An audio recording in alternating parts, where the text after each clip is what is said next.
Salutations à toutes et à tous, selon votre fuseau horaire, ici Eliakim pour Cefa Productions et cette semaine je vous présente certainement l'un des meilleurs EQ paramétriques du marché. Aujourd'hui nous allons voir du côté de FabFilter. C'est une compagnie qui développe des plugins pour le mix mais aussi des instruments virtuels. Elle est très connue et reconnue pour la qualité de son travail et la qualité de ses plugins. Ils sont utilisés dans pas mal tous les plus gros studios de la planète, tout simplement parce que les plugins fonctionnent excessivement bien et c'est vrai pour pas mal tous les plugins de FabFilter. Et aujourd'hui, je vais vous présenter leur EQ Pro Q3 qui est un EQ rempli de possibilités. Commençons par la base. Lorsque vous l'ouvrez, vous avez une fenêtre vide avec une ligne au milieu et aucun point de fréquence ou aucun bouton visible directement. Tout simplement parce que les points de fréquence sont créables à la main, soit en faisant un clic sur la ligne et en déplaçant la souris vers le haut ou le bas, ou alors en faisant un double clic. Vous avez la possibilité de créer énormément de points de fréquence. Vous pouvez afficher l'analyse de votre signal sous différents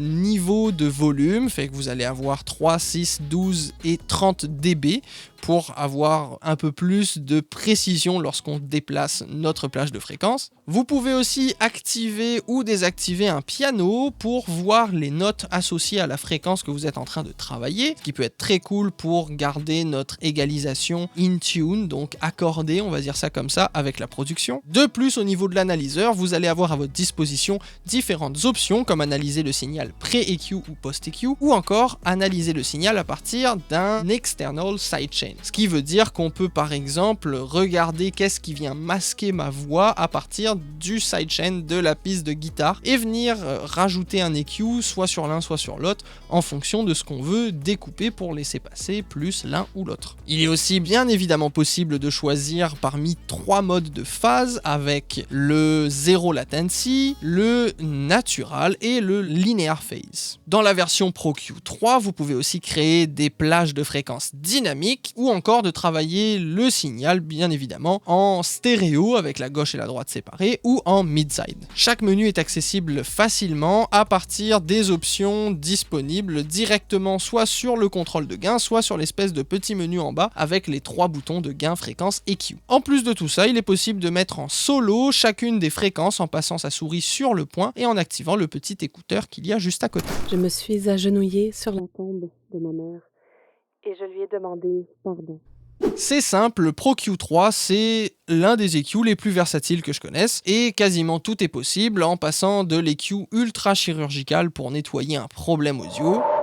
Je me suis agenouillée sur la tombe de ma mère et je lui ai demandé pardon. Le cimetière était encore une fois écrasé sous le soleil et malgré toute cette lumière, je m'y sentais chez moi. L'odeur de fleurs et de gazon frais coupés ondoyait entre ciel et terre. Ou alors le contrôle dynamique pour diminuer des fréquences qui sont un petit peu hoches. Tes cernes ont commencé à lui parler avant qu'elle n'essaye de lui dire que tout commence à partir en... Tes cernes ont commencé à lui parler avant qu'elle n'essaye de lui dire que tout commence à partir en...